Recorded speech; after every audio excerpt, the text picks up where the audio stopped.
Setting goals, setting objectives. Is this something you do? Do you do it like you're setting your New Year's resolution? How can we make it work? Is there a recipe? They say a goal without a plan is just a dream. My name is Stephane Reinhardt, and today, with my friend Gerry Samson, we're creating moments of couple discussing goals and objectives. Welcome to the Odd Couple. So Gerry.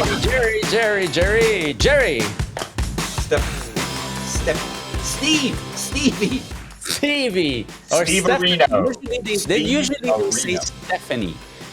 You know, they always, when I go to the States, they always expect a Stephanie all the time. And when they see me, you're not a Stephanie. No, it's not Stephanie, it's Stephane. Yeah, it's a little too musical for a lot of U.S. citizens. Stephanie. It's a little too Stephane. Yeah, Stephane. They may because anybody who would spell their name Stephane here in the States, you always abbreviate it, so it'd be Steve. Like my name is Gerald. Yeah. But people call me. My latest one is the gaffer. The gaffer, yeah, the gaffer. Who came up with that? Oh, it's from the UK. Oh, really? Gaffer refers to a older individual with not only respect but admiration. Oh, So I like that. athletes. Yeah, this got explained to me by Michael Wharton Palmer. Oh, wait. Yeah, outstanding individual all the way around. By the way, we're doing a podcast with him next week. That's With right. him and his coach. Don't miss that. His sports psychology Yeah. coach Carl Morris. Yeah, you don't want to miss that. This Oh, is no. what happens to athletes that it's like writer's block, Yeah, or musician. All of a sudden they just can't. The magic isn't happening. It's just not. It's not happening. What do you do then? And that's what Carl Morris. That's what he does. Yeah, because Michael Wharton Palmer he had to decide at one point if he wanted to be a dentist or a professional golf player. He was on the European PGA. Yeah, a really interesting guy, interesting story. That's it. Next week. Don't miss that. No, But and then he hit a point in his golfing career where, as a competitor, at a high level competitor, he had lost his in Cajun it's called mojo. He lost his magic, yeah, I suppose in Shakespearean literature it'd be the muse. The muse was lost, yeah. and Carl. He knew about Carl because of being a high-level professional golfer. So no, you don't want to miss this. Stephane and I don't want to miss it. No, that's it. That's it. We're really looking forward to recording this. Did you ever lose your mojo, Gerry?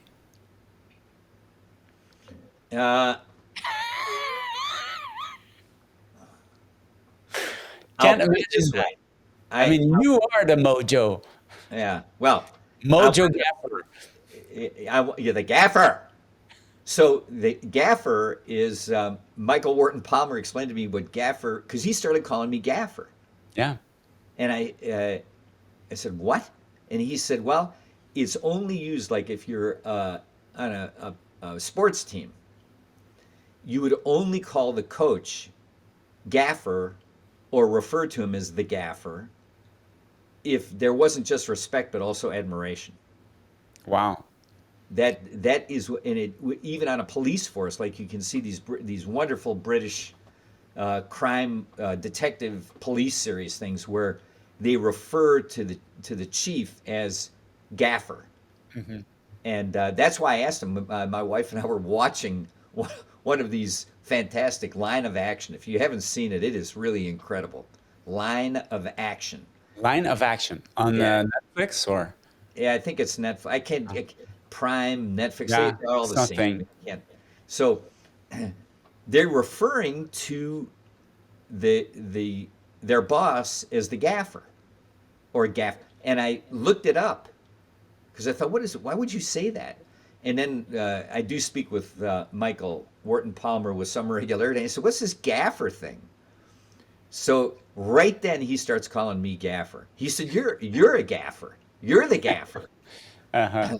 So I'll take that. It's my new initials after my last name.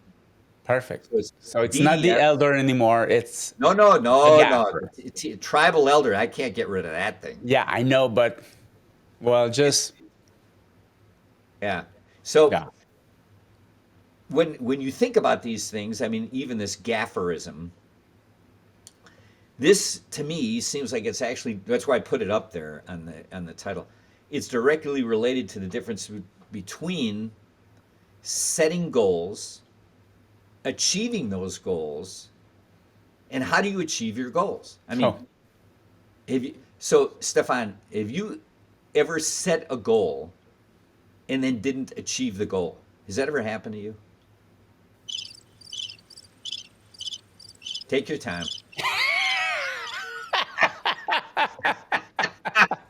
No hurry. certainly. I'm trying to think of, but I cannot Yes. imagine it didn't happen. You're trying to think of it because your personality, I got this figured out with you a while ago. Your personality is that when you set a goal, you're going to achieve the goal. Yeah. Now, I, you might change your definition of yeah, of course. success. You might change your definition of Yeah. success in achieving the goal. But like playing the guitar or the Well, piano, you say can, piano. yeah, playing the guitar, playing piano. I started piano lessons 2 years ago. I started German lessons 2 weeks ago. I decided I'm going to speak German. I wonder why that is, but I Me digress. too.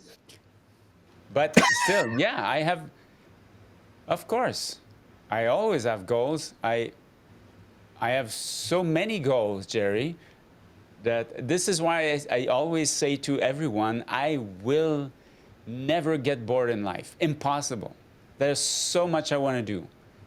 I will never have enough time to do everything I want to do. So what's your if can you describe what your global goal is? What's your overall goal? What is that? Can you Have can you fun. articulate to have a good time? Have a good time in everything I do. And when I lecture, I always say that the day I will stop having fun doing one thing, I won't do it anymore. One guy, a certain gaffer from Marietta, once said something.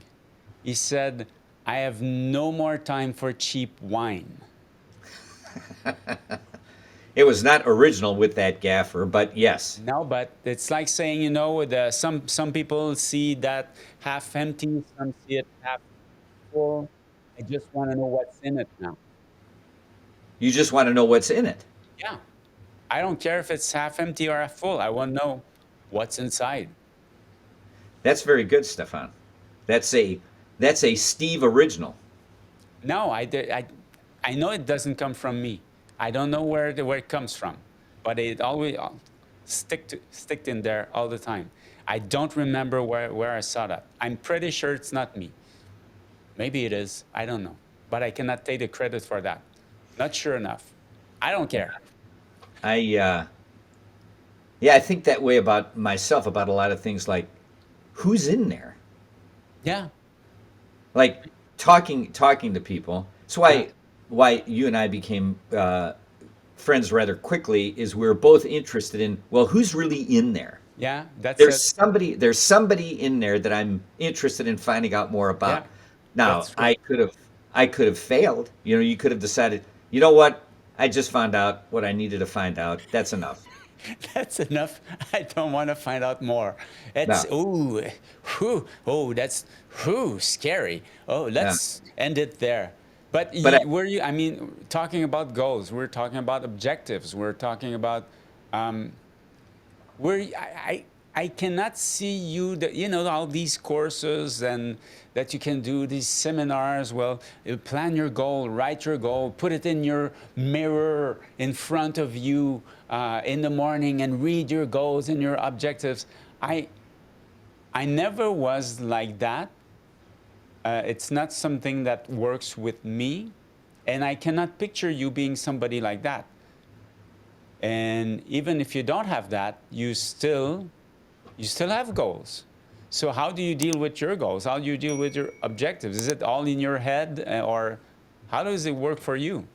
Do you believe in setting goals and objectives and all these things? You know about the objective key results, being smart, all these things. There are all these acronyms. What do you think about that? Well, a quick vignette. Years ago, long decades ago, I was at a meeting, dental meeting, a pediatric dental meeting actually, and I'm going to spare saying the name of the organization that was presenting this material, but here's what the person said, and some of the people listening to the podcast that are of the right vintage, they'll remember this. This guy said, he showed his pediatric dental schedule for the day, and there was so many columns with people just stacked up that in the audience, I thought, and my wife was with me. She's a general dentist. She thought that's not possible. That is absolutely not possible to see that many patients. The guy's not telling the truth. So somebody in the audience, not me or my wife, said, that seems like a very aggressive, bordering on unrealistic set of goals or objectives. We'll talk about the differences in a minute, but that seems awfully unrealistic. And here's what this fellow said. He said, you see this? And he took something out of his pocket. And it was a piece of leather, small piece of leather. He said, this is the leather that is used to make the seat of a Ferrari. And I keep that piece of leather in my pocket. And during the day, when I start to get tired, I put my hand in my pocket. I want that Lamborghini. I want that Ferrari. I want that Maserati. I get energized. So I said,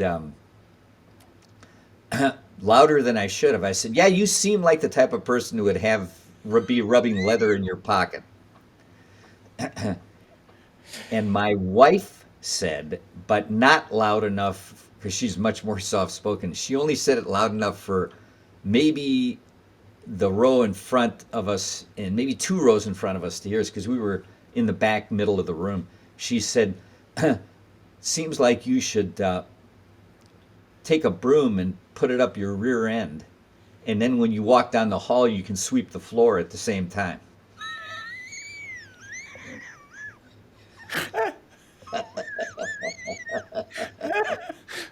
That story, that's the first time you tell me that story. She said Oh my. maybe you should stick a broom up your and Beep. and um, there was a guy. He's deceased now. I was working in his office at one time. A pediatric dentist named Bobby Janko. I mean, I'm not violating any trust. He started laughing so hard after she said that he had to leave the room because he was creating a scene. You know how Of course. you and I both know the feeling of getting so hysterical Yeah. you can't Yeah. Yeah. breathe. Yeah. You can't breathe Yeah. out of the room. That's it. So So my question to you, Gerry, is why, not why, but what do you have in your pocket? Oh. I beg your pardon. No, Um, but I think that's a good way to do it. I mean, there's that's for right. sure there is always something motivating us. Okay. So for him, So it was a piece of leather. for What is me, in your pocket? What is still in your pocket because you're obviously still really motivated to do things. The pocket You is could stop there. You could just go on your at your country house and just sit outside and look at this little and do nothing. You could do that, yeah, I but do. still, there's something that drives you. There's something that motivates you. What's in your pocket? So the pocket, people say it's in my mind. It's actually not. It's in here and out there at the same time. And what it is, and I can actually articulate it because I asked you the question knowing my own answer. Because we don't rehearse this. If you're watching this, listening to it, we don't rehearse this. It just starts to happen. The only thing that'll happen is Stephane will suggest a topic, and then we may get to it, and we may not. That's it. This is In goals. fact, I decide. We always decide the title of the podcast after it's done. So first, I would say that my goal is to be the best the best gaffer I can be. See, that's what I'm thinking about.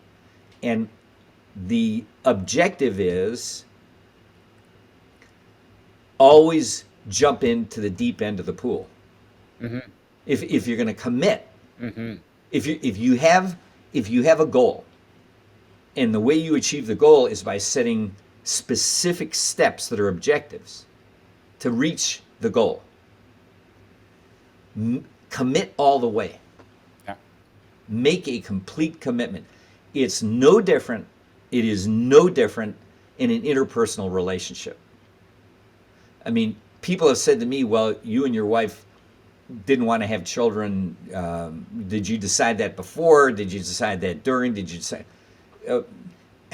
Well,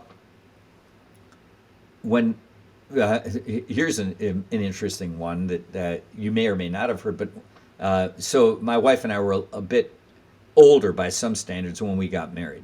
So I was like 32 and she was 34, something like that. And she'd been a captain in the Air Force before she went to dental school and had quite a bit of interesting achievements.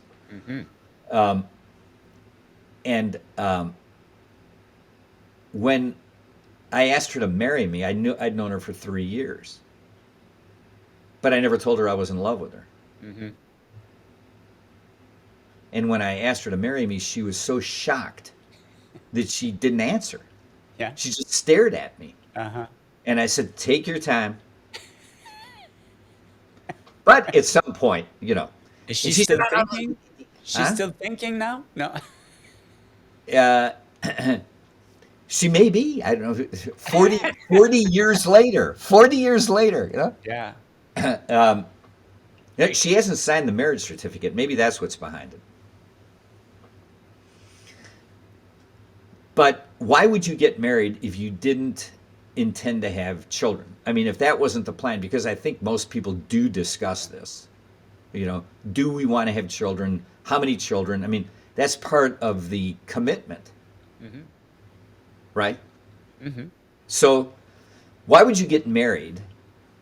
And she'd been married before with no kids. I had not been married. With Why a would lot of kids. Well, DNA. Daddy. Hello, Yeah. Daddy. Oh, hello. DNA mapping could be a dangerous thing. Oh.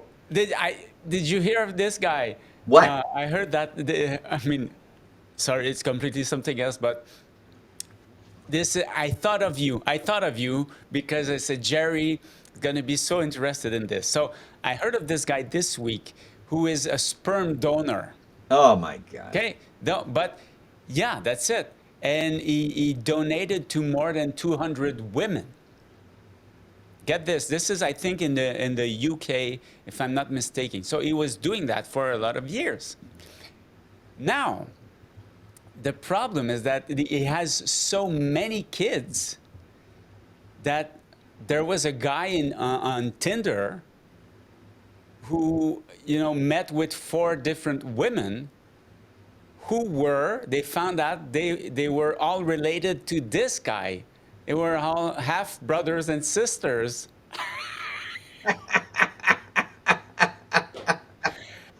I think they had a nickname called the Target Man, something like that, because he would meet these women at the Target, there's a guy in the States now, but they said that it becomes a problem because there's nothing, you can donate your sperm to anyone. You can be a donator, Gerry, nowadays. So you could have like 200, 500 children out there that could mate together eventually, which is a problem.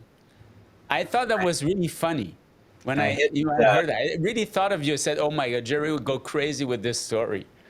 yeah, that changes the definition of relative humidity. So I'm completely out of the subject, but that's what were you saying? Oh, I don't know, but the Why did I come up with this? it's the idea of making a commitment if you don't want to have Yeah, children. yeah. Why would you get married? Well, I think that well, I mean, I'm wild with anticipation about your perspective because you were married with children and not married anymore. Yeah, And of 23 course, years. how many 23 years. of marriage? Hmm. And how long since you've been divorced? 5 years. Okay. How long? Six How years. fast is that five Six years years. gone? Six, seven, six, 6 years. Sorry. So how many? How fast is that time gone? The Oh my last six God. years. It's incredible how fast it goes. Yeah, it's really that's why, 6 years it's went like this. So why would someone make the commitment? Because if for goals, excuse me, to be reached, you have to make a commitment. Yeah. I mean, if there's a roadblock, not if, when there's a roadblock, when there's a barrier, when there is a problem in reaching the goal, you have a plan. In dentistry, we'll call it a treatment plan. Hmm. All right, and you have a goal. You have a goal of the finished result. Yeah. But only the most naive person denies the fact that you have to have Plan B, and Plan B is always more enjoyable when you encounter a problem and you think, haha, but I have a plan for that. So, for example, in a relationship, and this is why I really have to question people getting married at a younger age. Because if they don't have the experience of difficulties in those relationships, if a dentist doesn't have the experience of difficulties in treating a case, it may be technical, it may be psychological with the patient, unrealistic expectations or something like this. But if you don't have the experience, then the frustration and the actual failure happens, I think, again, pure opinion, the frustration and the failure happens because I didn't understand that this could happen. So I get, in U.S. English, it's called blind-sided. Yeah. You Hmm. know, how do you say it in French? Being blindsided. Yeah, the unexpected happens. Something completely unexpected. So the metaphor is blind-sided. Yeah, yeah, yeah, yeah. I You have something like this in You have French? something comparable for sure. I'm trying. Um, But then when these issues, people call them issues, when these problems happen, I found personally, I always felt stronger and more confident. Not overconfident, more confident because I mhm. thought I knew this could happen. So when you say what are my goals, my goal is when I say being the best gaffer I can be, Yeah. being the best, it's no more time for cheap wine. Yeah. It's if there is something I really don't want to do, then I'm not going to do it, or I'm going to try it, but I won't do it for very long. It's the same way I feel about food. I mean, Yeah. recently somebody said, at your age, how are you staying in that fit? That's, I'm quite slender, and I said, well, it's not an accident. I mean, it's an Yeah, intent. that's it. It's an intention. Yeah. People say, oh, it's easy for you because, no, Yes. not Oh, look true. at your, I mean, do you know what really lucky is to me? You know what's lucky? Pure luck. Right What? here, my head of hair. Yeah, That is yeah, yeah, because you pure cannot do luck. anything. Yeah, you're right. I didn't do anything to get the head of Yeah. hair. I mean, the gene pool has been very good to me. My brother's bald, for God's sake. So, so No, my but goal, it compensates for all the rest, Jerry. yeah. I mean, I have my ears stick out like a automobile with the doors open. I have a funny shaped head. You would never know. But to me, the failure is, and I paraphrase this and metaphorically from my trip to Israel, which was now a while back.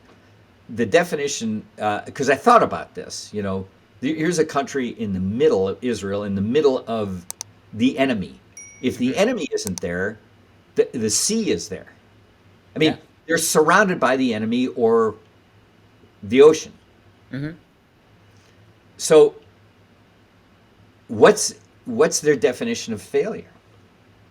And I thought about this and I thought failure means you gave up. You don't always win, but you can always give it your best shot. Yeah. So, like in my patients, and you and I have talked about this in my patients, right? So I stopped private practice now like 4 or 4.5 years ago. I can I can look in my own head. I think the Hindus call it the third eye, the eye that sees inside your mind, Hmm. Hmm. the voice that knows who you really are. Yeah.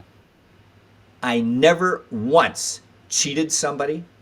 I never once didn't do the best I could. Some of the cases really worked and some of them really didn't. But I always gave it my best shot. And it was not money motivated. It was motivated by me because I found out that if I did the very best I could, that I was completely at peace with that. Yeah. So my goal is being the best tribal elder I can be. Some days are better than others. Ha Of ha. course. Oh, wait. Oh, wait. So if we looked at the difference between, I looked this, I had, You yeah. did your homework.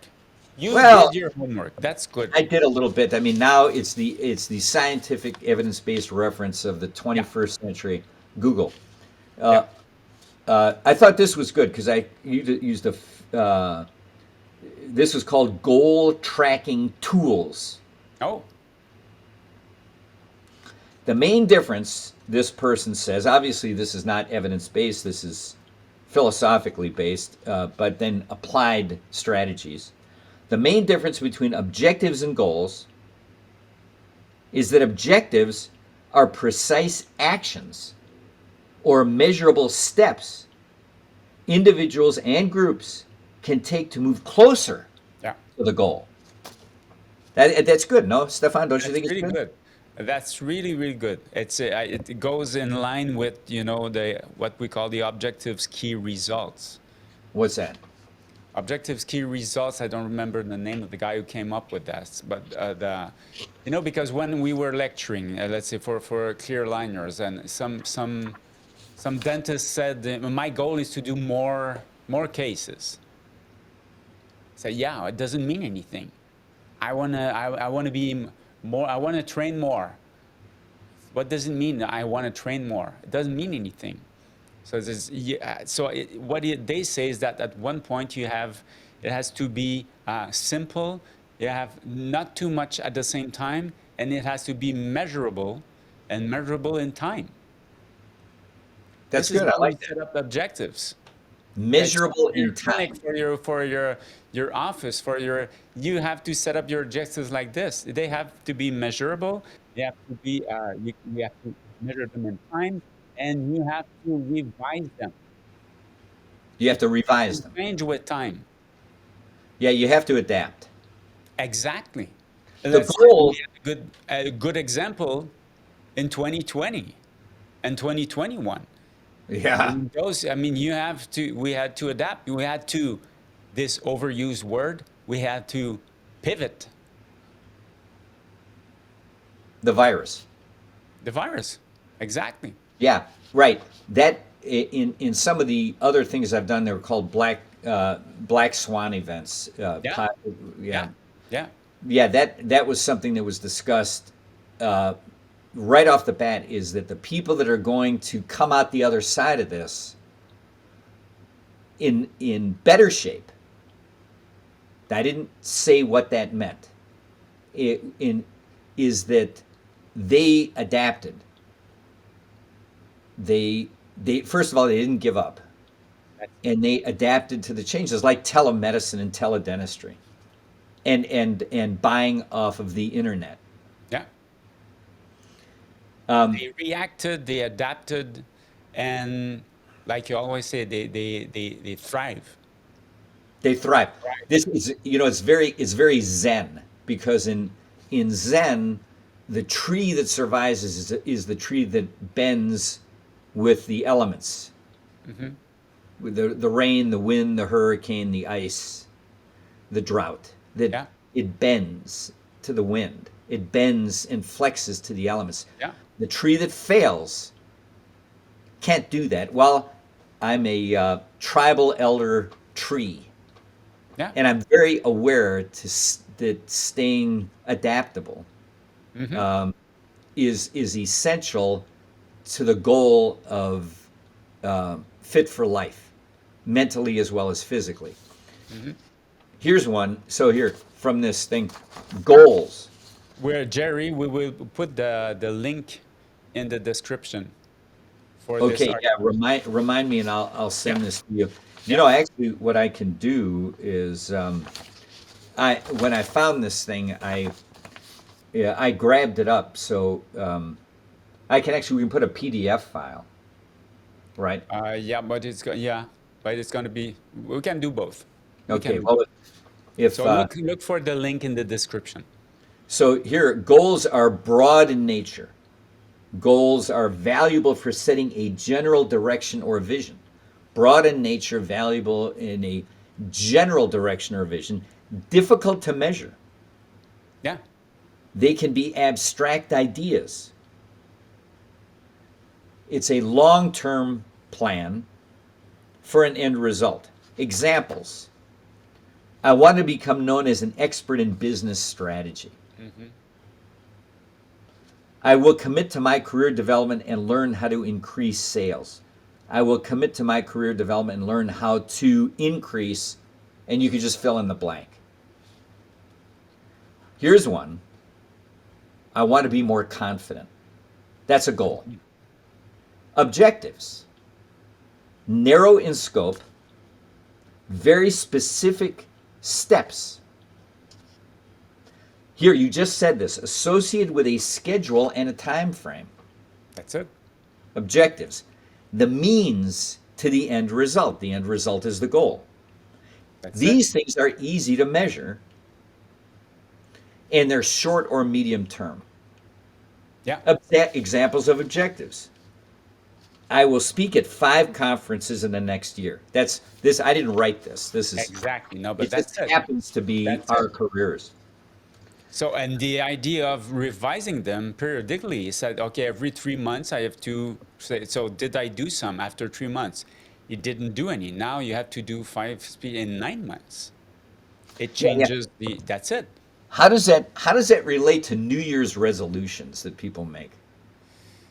These Well, are goals. I'm These gonna. are goals. Exactly. Most of people don't have objectives. So it's easy to say like, I want to be more confident.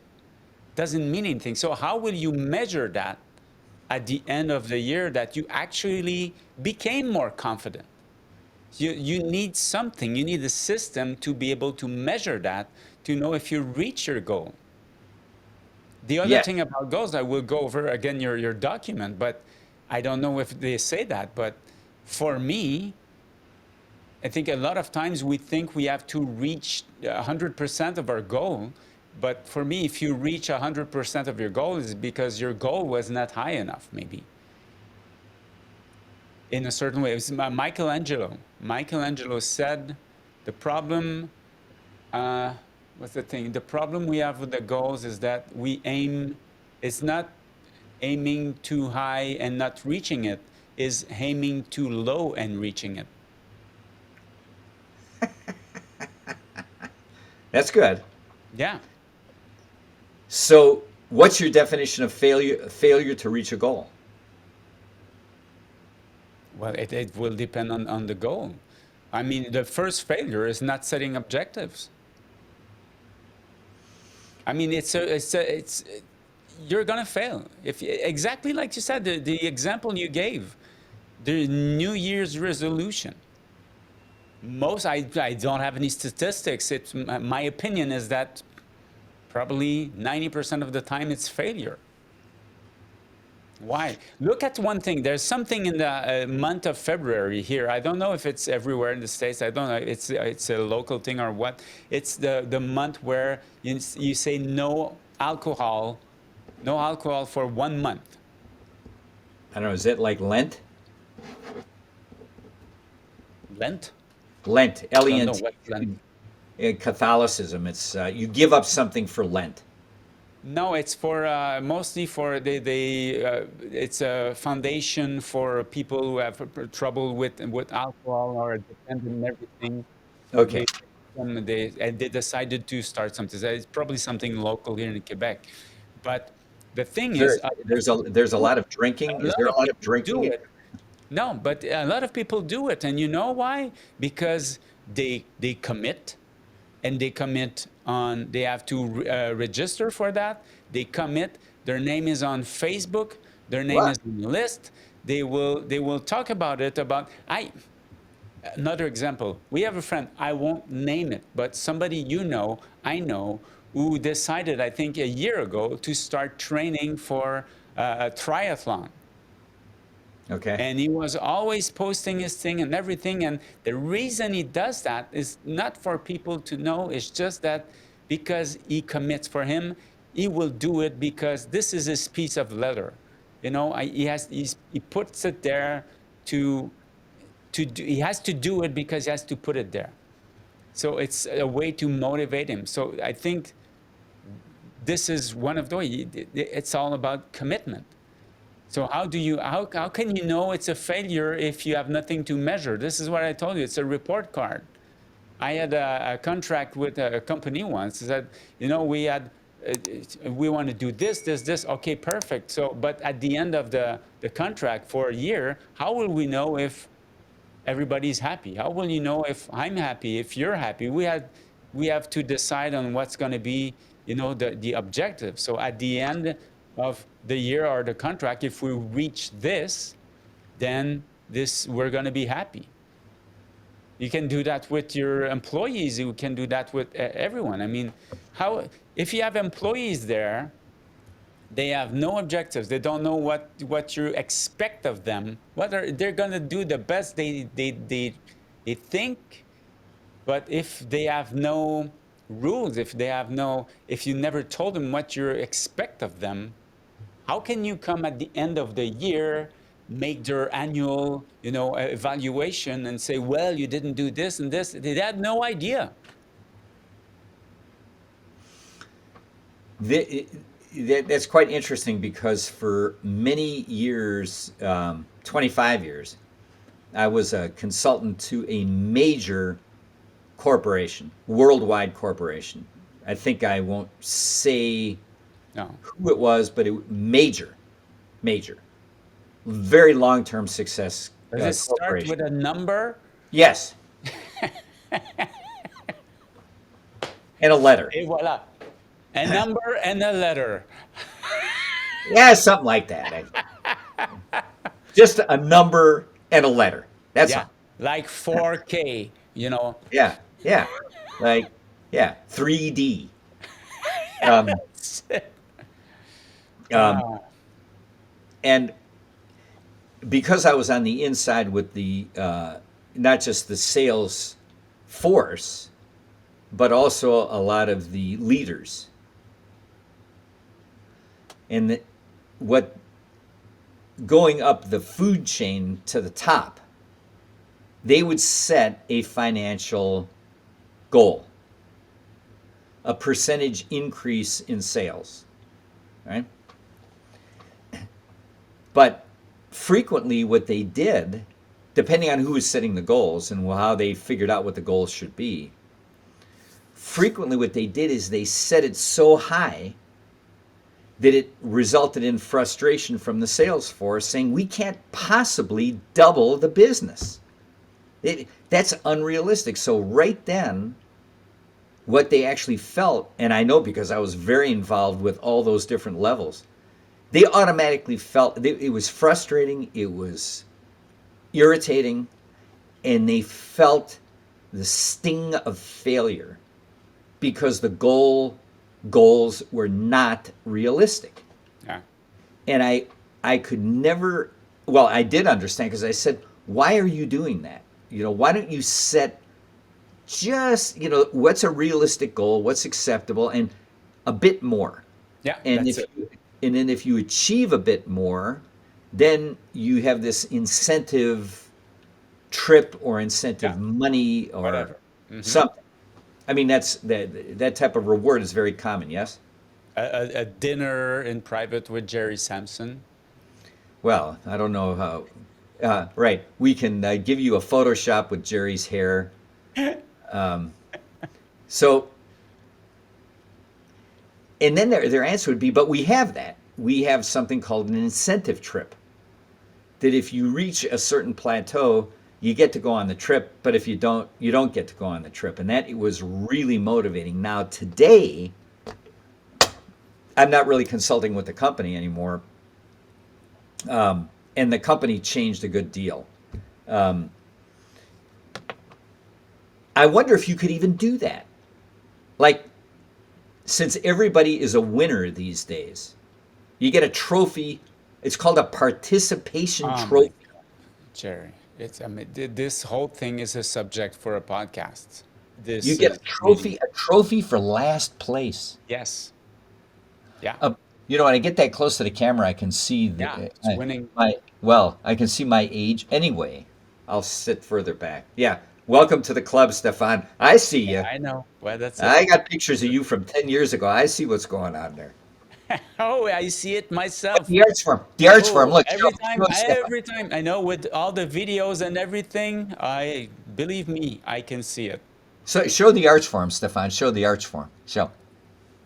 Look at the arch form. For you, just listening to this, well, go on YouTube, you will see it. Yeah. It's Well, worth, Stefan, yeah, he still has his rapid palatal expander in. yeah.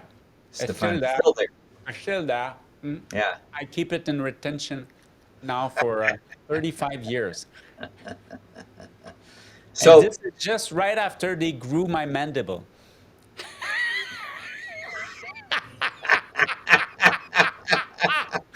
Oh, well, that's another subject. Yeah. yeah. We're Well, just planting seeds right now. so the the incentive trip, these things are excellent. I mean, I'm wondering today with these goals and objectives, how can you have a varsity team if everybody, how come that person gets to be on the varsity team but I Yeah. don't?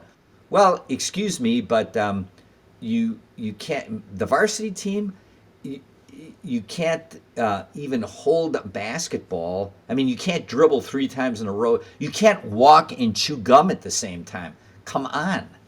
Oh, no, you can't do that. No, that's not right. Can't do that. Yeah. I mean, Yeah. I really do wonder how well, we can see how this is playing out in very real ways with people. Um, how do you set goals that are mutually beneficial? And how do you even come to the objective steps? I mean, do you still teach your exceptional office course? You were doing that. You did that for quite years now. Quite Yeah, quite still some doing. Now years. it's been remote. It's been Zoom style things. Been Zoom. So what do you say in that course about do you talk about objectives? Do you talk about having objectives, yeah, with your staff, with your Yeah, I can tell you the goal. The goal for everybody. It doesn't matter if they're the doctor, it doesn't matter if they're not the doctor.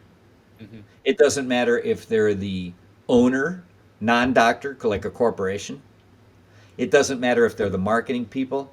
The goal is always the same. Make yourself essential by the way that you behave. Though by the way we would actually the right term is the way you execute your objectives, reaching your goal to be essential in the business. Mhm. Nobody is indispensable. That goes back. I mean, that's probably been said since the time Yeah, of yeah, yeah, Julius Caesar or before. yeah. Nobody is indispensable, but there are people that are essential. Essential. Yes, That's it. they're essential. That's it. And then when the tough times hit, like right now here in the States, they're talking about a minimum wage of Yeah, $15 an hour. yeah. Well, how is a business, if that goes through, how does a business say we can pay everybody a minimum of $15 an hour? Because there's certainly people that are going to say, if that's the minimum, I'm a lot better than the minimum. I want Yeah. $20 an hour. Mhm. Mhm. So how are they going to do that?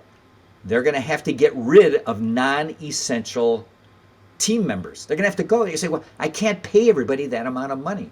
Mhm. So, Samson, we're going to keep you on board, but you're actually going to do the job of two people. And then we're going to pay you $20 or $25 an hour. Mhm. But if you can't do that, we'll find somebody who will. Mhm. That's the only way. Mm. So, yeah, the exceptional office, which I'm still doing for people that are interested in that, I'm sure there'll be a link. You can ask me what's Yes. involved with it. But that is always the that's always the plan when I come in is how do you make yourself essential? And I'm not giving anything away to decrease from anybody's interest in having that experience. Is I send a questionnaire out to everybody that's Yeah. going to be in the seminar. It's not a lecture, it is a seminar. Yeah. Yeah. And there's only one question. Tell me in writing, in no more than 2 paragraphs, how do you do your job well? Mhm. And the doctors have to fill it out too. Yeah. The owners of the practice have to fill it out. The managers, everybody has to fill it out. One question.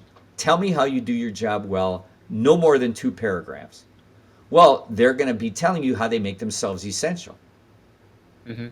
And they're going to say the best possible things. Now, what's interesting is that do the managers in the business, let's say it's a dental business, but I've done this with non-dental Yeah. businesses, did it with a large communications business in Australia. The managers will read some of these things with me and they'll think, yeah, they do that sometimes, Mhm. but they're unpredictable. Yeah. One person said, I'm very even tempered. I never get upset. Yeah. And the owner, who was also the leader and manager of the business, got hysterical. He said, that's ridiculous. That's not what they do at all. And he said, now what do I do with this information? I said, I think that's really straightforward. And I learned this from an outstanding pediatric dentist in Baton Rouge, Louisiana, named Rob Della Rosa, who I Uh-huh. suspect is going to listen to this. It's real simple, says Della Rosa.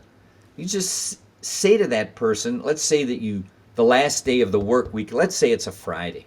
Mhm. You call in that team member Mhm. and you take a copy of that thing that they wrote and push it across the desk at them and say, I want you to take that home with you and read it. Because you need to bring that person with you Monday and make sure they stay there all week and the next week and the following month and for years to come. Bring that person with you, because that's who I hired. That's all you have to say is that De La Rosa was brilliant. Yeah, I was a couple of times, when I was working with some of my staff members who would come with the face like this, and I would ask them, how are you feeling today? Are you feeling well? So I always said, well, you should tell your face, because I think your face doesn't know that. Perfecto. That's it. And it's always, it's always been the same thing. Once you're in the clinic, once you pass that door, it is showtime. You have no right to show how you how you feel in front of the patients.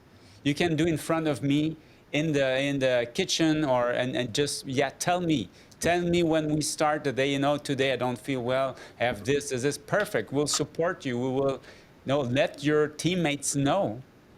But in front of the patient, You have, and the people that do that have identified themselves as non-essential. They're going to go away. That's it. They're going to be gone. And what's funny, when you were talking about this essential, you have to be essential. Already in my mind, I had my essential team that popped out. The essential people in the clinic that I know already, I could dress the list, say, these are the essentials. And the others are just gravitating. Orbiting. They're orbiting. Orbiting around. Yeah. That's it. You have your masters. You have your, I have an hygienist. She's been with me for 25 years. Ooh. 25 years. But I look at my team, my assistant's been with me for 17 years. Other hygienists, same thing. My secretary, 15 years now. It's just, you have these people, your the noyau, the Core. The core. That's it, your core. And again, the other are just orbiting. And once in a while, you have one of these who are orbiting, that they feel attracted. They're like another essential new one that will connect, and this is how you grow. But you cannot expect, I don't think you can expect everyone to be essential in your office, especially maybe if you have a big office.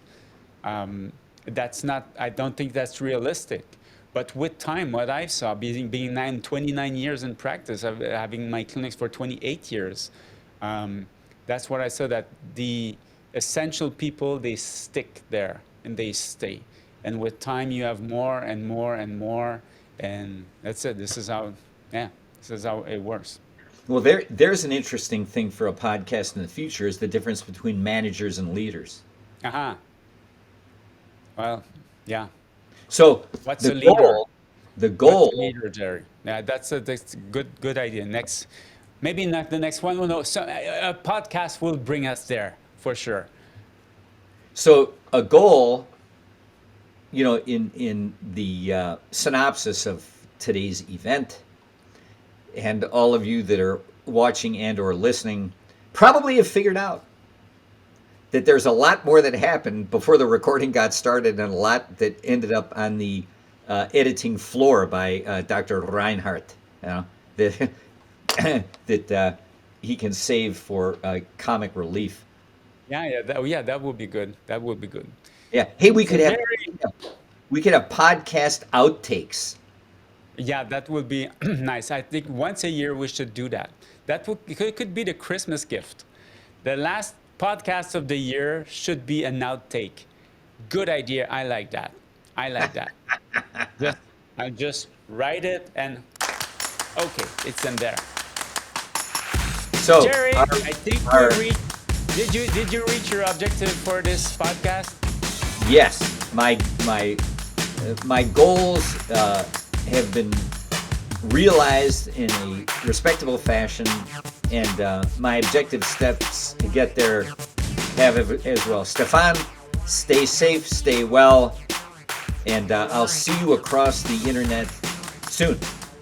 Soon, very soon. Same to you, Gerry, and always a pleasure to have these great discussions with you. Pleasure. Until next time, make sure, what's our message to people? Rock and roll is here to stay. No.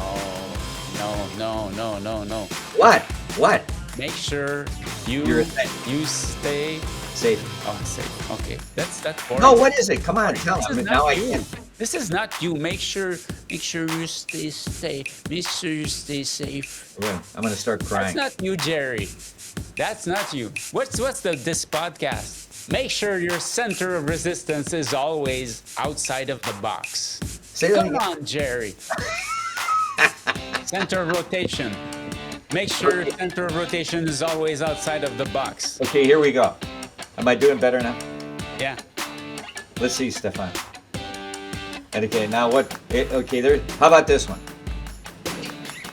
Make sure your center of rotation is always outside of the box. We'll see you next time. Next time. Join us next time for another interesting and entertaining episode of The Odd Couple. Meanwhile, have fun making the move, always making sure that your center of rotation is outside of the box.